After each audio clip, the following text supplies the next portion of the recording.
whole body. And it's with that I'd like to introduce our first sort of personal storyteller, Methodist Minister Ramona Samuel. We're going to hear from three people. Ramona's our first, and I hope within the 10 or 15 minutes that each of our three contributors have, they will take a few seconds or a few minutes to introduce themselves too. So Ramona, I can hand over to you, please.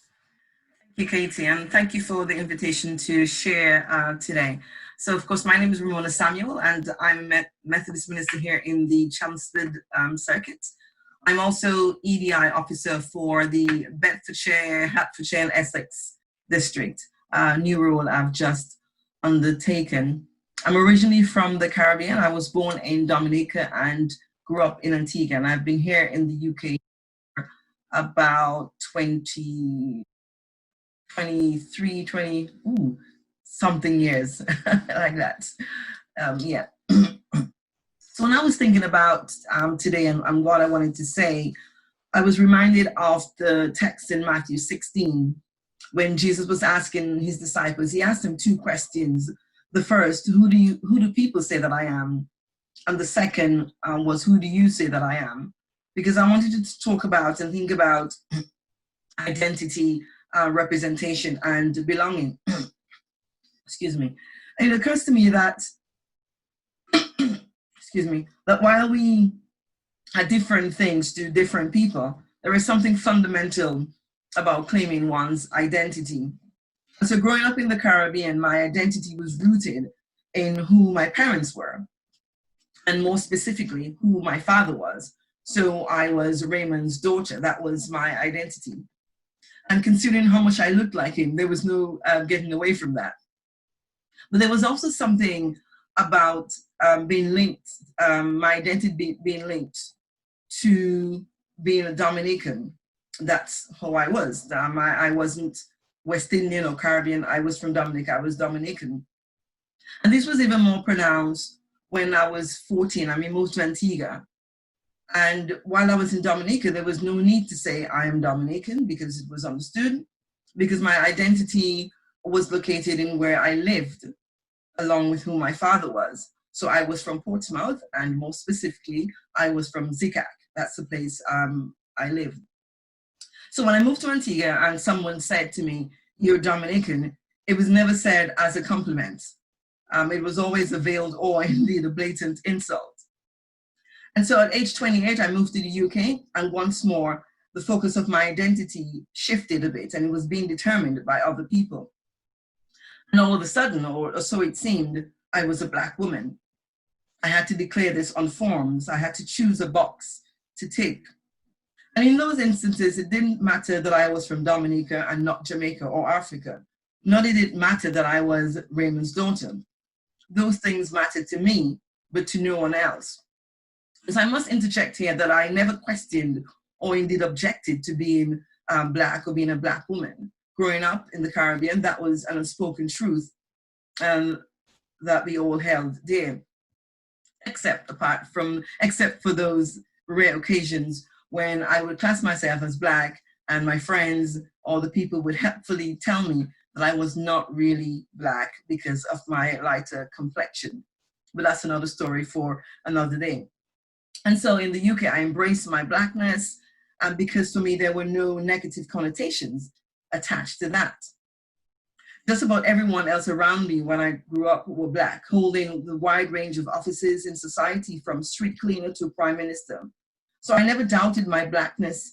I never held my Blackness, in fear of discrimination. And to be honest, I always wondered why my UK Black brothers and sisters kept talking about being Black. And then we had our first child, our daughter Tiana. And I will never forget her at around age 4, asking me, "Mommy, why are there no brown people on the television?" She didn't understand the word Black. Why we use the word Black to describe people. So she called them brown people. And in that moment, I had no answer for her. But that stayed with me and formed the basis for my dissertation when I went on to study and I looked at representation of Black people in film, British film, and television. But I suppose from then, I began to see the world through her eyes. And one of the churches where we were, where Calvin was presbyter at the time, was around 95% Black. But her entire schooling, she was a minority in terms of ethnicity. And then there was a prayer that I found that she wrote, "Dear God, please, can I be white?" And that just completely broke me, if I'm being honest. And I realized that I had lived my life in a sort of bubble where I was okay with my identity without giving a thought to how others might be experienced in life.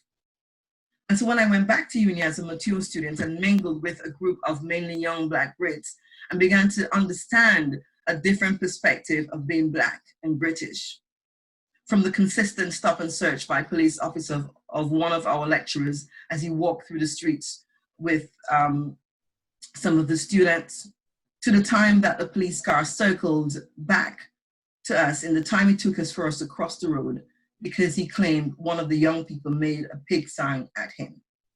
And the experience of how the officers dealt with that simple situation left me confused and angry. He kept telling us to move on, that it had nothing to do with us, and he wanted to single out this young woman. And in that moment, I made the decision to use my maturity, and I lied, telling him that I was responsible for these young people, so he should speak to me.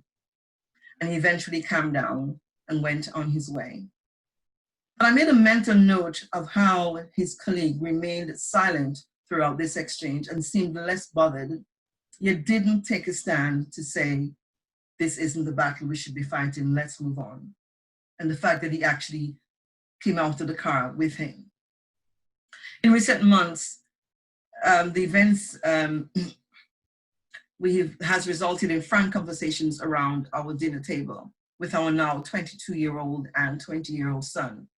Listening to their struggles around their identity was eye-opening, especially when our son confessed that he sometimes forget he was Black. Then he would have a flash, "Oh yes" moment. And that's because he was always, for most of his life in school, he was the only Black boy. And all his friends, his best friends, were all white. And that's not a problem, it's just how it is. Excuse me. Now, daughter spoke of not wanting to be the Black girl, or of being mistaken for the only other Black girl who joined the school later. And both of them talked about being asked when they would go around with us to churches as we preached, of where they were from, and of how it was obvious that the answer was wrong. So they would eventually say, "Well, our parents are from the Caribbean." So why am I telling you all of this? Well, the simple truth is representation matters. It matters that we see people who look like us occupying spaces where decisions are made. It matters so that children growing up do not see the color of their skin as something to be ashamed of, so that that fear is replaced by acceptance.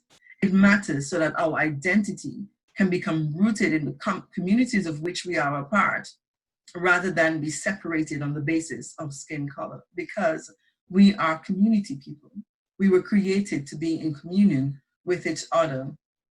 And I love what Megan said about being deeply interconnected, that I am who I am because of who you are.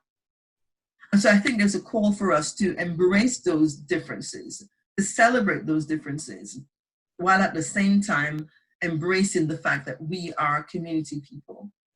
And instead of looking at our differences as divisive, as something to be ashamed of, or something to separate people on, instead that we should come together and celebrate who we are and the uniqueness that we all bring to our different communities. Thank you. Ramona, thank you.